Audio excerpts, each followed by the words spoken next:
लोक स्वास्थ्य के क्षेत्र में भारत सरकार की एक बड़ी कवायद सामने आई है। ऐसा माना जा रहा है कि इसी साल संसद के मानसून सत्र में सरकार नेशनल पब्लिक हेल्थ बिल पेश करेगी। इस बिल के लिए आधिकारिक तौर पर मसौदा भी लगभग तैयार हो चुका है।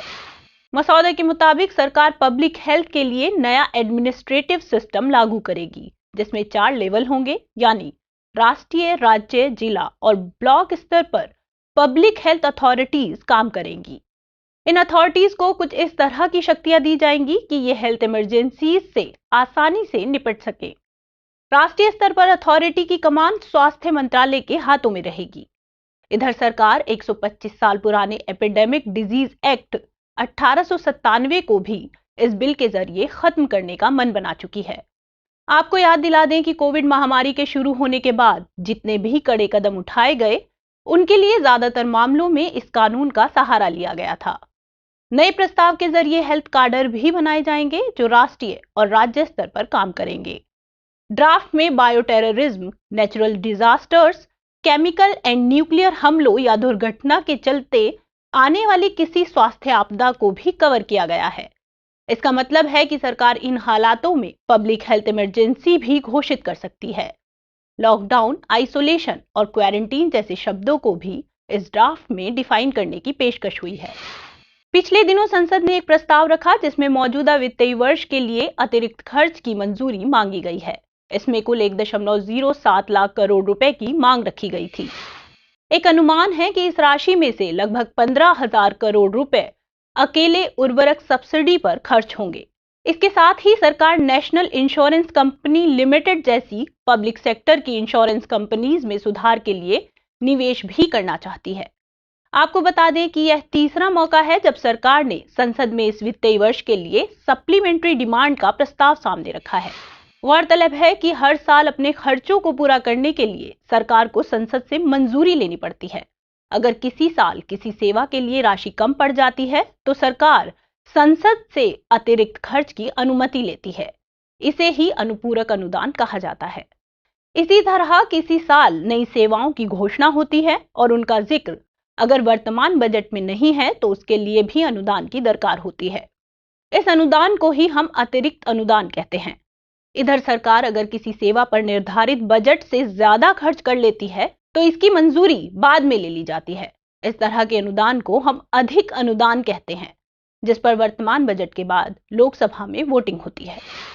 यौन उत्पीड़न के शिकार हुए बच्चों की पहचान को लेकर सुप्रीम कोर्ट ने एक फैसला सुनाया है। इस फैसले में बेंच में शामिल 2 जजों की अलग अलग राय ने कानूनी बहस छेड़ दी है।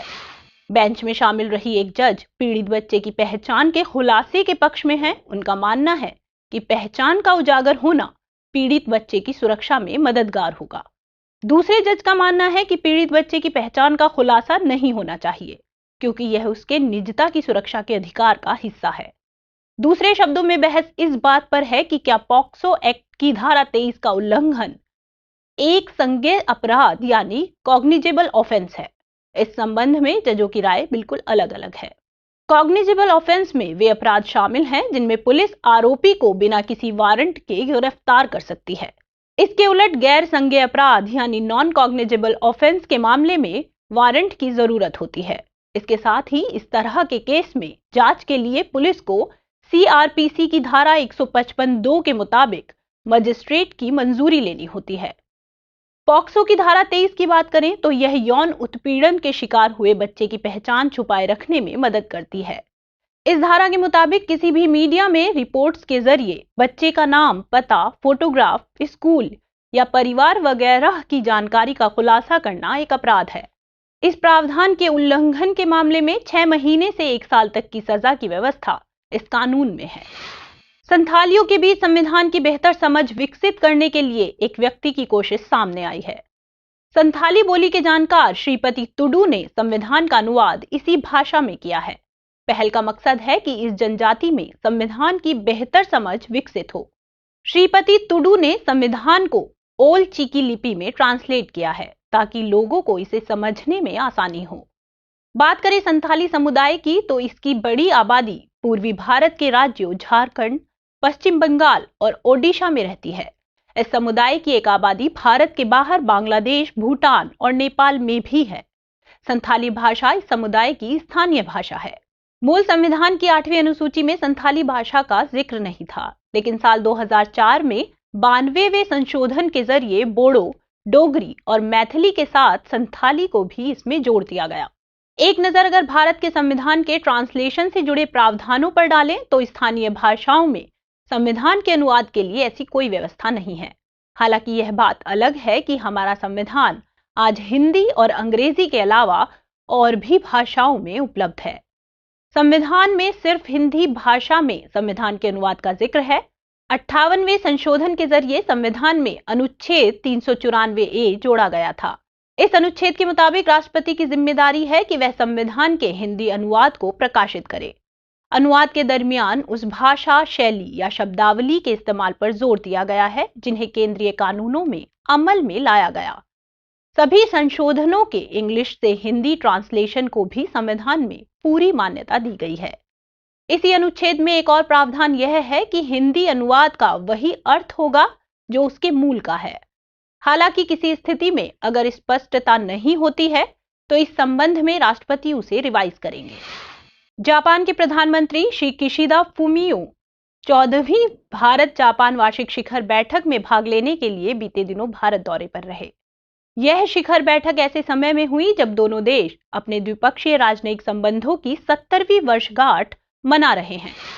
बैठक में दोनों देशों ने पिछले वार्षिक शिखर सम्मेलन में उठाए गए कदमों की समीक्षा की। साथ ही टोक्यो में होने वाले क्वाड शिखर सम्मेलन बैठक में पीएम मोदी को आमंत्रित भी किया। जापान ने भारत में अगले 5 वर्षों में सार्वजनिक और निजी परियोजनाओं के लिए 5 ट्रिलियन येन निवेश का ऐलान किया। यह निवेश इंटरनेशनल कोऑपरेशन एजेंसी द्वारा राज्यों के बीच कनेक्टिविटी, जल आपूर्ति और सीवरेज, बागवानी, स्वास्थ्य देखभाल तथा जैव विविधता संरक्षण से संबंधित क्षेत्रों में किया जाएगा।